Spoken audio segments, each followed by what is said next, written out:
In the summer of 1518, one woman started to dance in the streets of Strasbourg, France, and couldn't stop. Within days, hundreds joined her, and then they started dying.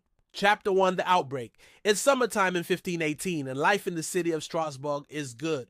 Located in the heart of Europe at the time, Strasbourg was a cultural hub of art and commerce, not to mention home to one of the most prestigious cathedrals on the continent. But no one is thinking about sightseeing or attending church services that July.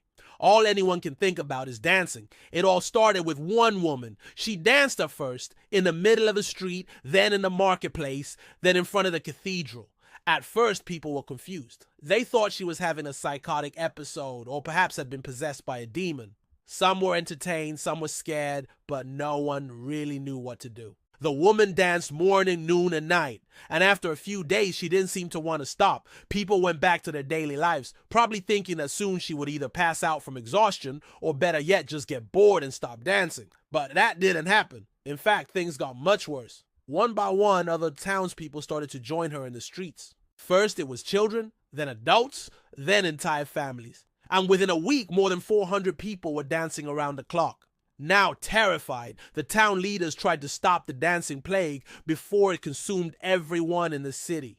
But how could they stop something that seems supernatural in nature? Chapter 2, Panic in the Streets. In 1518, there were no easy answers when it came to diseases that affected the mind. The most common solutions at the time were bloodletting, which was the practice of withdrawing blood in order to cure or prevent illnesses, or inducing vomiting and diarrhea to flush toxins from the body. Neither of these worked. In fact, they only made things worse. As the weeks passed, more and more dancers collapsed from exhaustion, others suffered strokes or heart attacks, and still others died of unknown causes. The whole city was at risk. Strasbourg was essentially a medieval city with modern problems. No one had ever seen anything like this before. And now the whole city was worried that if they didn't find a solution fast, everyone would die. Doctors were baffled and fearful. They didn't want to touch the sick dancers because they didn't want to catch whatever mysterious disease was afflicting them. It was during this time that a physician named Johann Weyer came up with an interesting theory. What if the dancing plague wasn't a disease at all? What if it was a curse? This may sound strange, but at the time, doctors believed that curses were a legitimate cause of illness. Curses were often caused by witchcraft or demonic possession, and at the time there was a great fear of both. But Weyer had a more radical idea. He believed that the dancing plague wasn't caused by a curse, but was the curse itself. He called it a curse of perpetual motion. According to Weyer, the only way to break the curse was to dance even harder and longer. So that's exactly what he did. Weyer put on the most lively lute music he could find and danced with the afflicted until he too became ill. Sadly, his plan to break the curse by dancing even harder and longer didn't work. Soon he was lying on the ground next to the other sick dancers, unable to move. But it wasn't all bad news. As Weyer lay there watching the plague take over the city, he noticed something. While some people died, others survived. That meant that the plague wasn't necessarily deadly, and if it wasn't deadly, maybe it could be cured.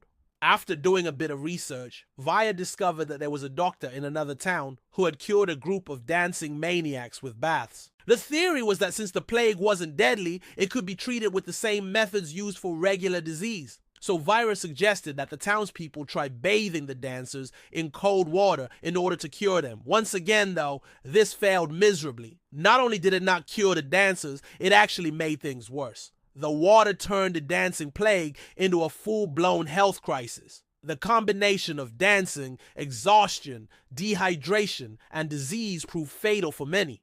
Chapter 3, Theories Through Time. Over the centuries, many theories have popped up trying to explain the dancing plague. The most popular theory is that the dancing plague was caused by rye flour that was contaminated with ergot. Ergot is a fungus that grows on rye and contains a chemical that can cause convulsions and uncontrollable movements. This theory seems pretty plausible, especially since ergot poisoning was common at the time. However, historians are skeptical that ergot poisoning could have caused so many people to dance for so long without dying immediately. Additionally, ergot poisoning typically causes gangrene, but there is no evidence that any of the dancers developed this condition. Another theory is that the dancing plague was an outbreak of mass hysteria. Mass hysteria is a socio-psychological phenomenon in which a group of people share similar physical or psychological symptoms that cannot be explained by any medical or physical cause. Symptoms are often spread through social networks, meaning that if one person starts showing symptoms, others will likely start to show them too. This theory makes sense given how quickly the dancing plague spread throughout the city.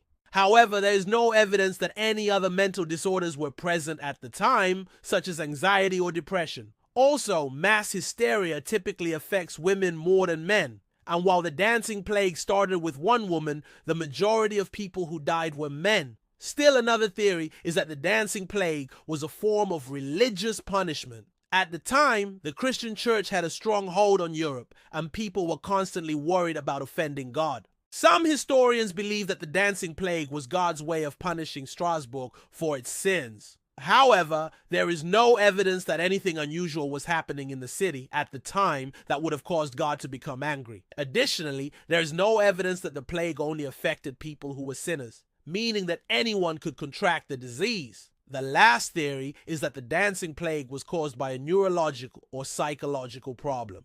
Some historians believe that the dancing plague was a form of epilepsy that spread through mass suggestion. This theory is supported by the fact that many of the dancers were known to have had seizures in the past. Additionally, this theory could explain why some people recovered while others didn't. Those who were more suggestible were more likely to succumb to the dancing plague.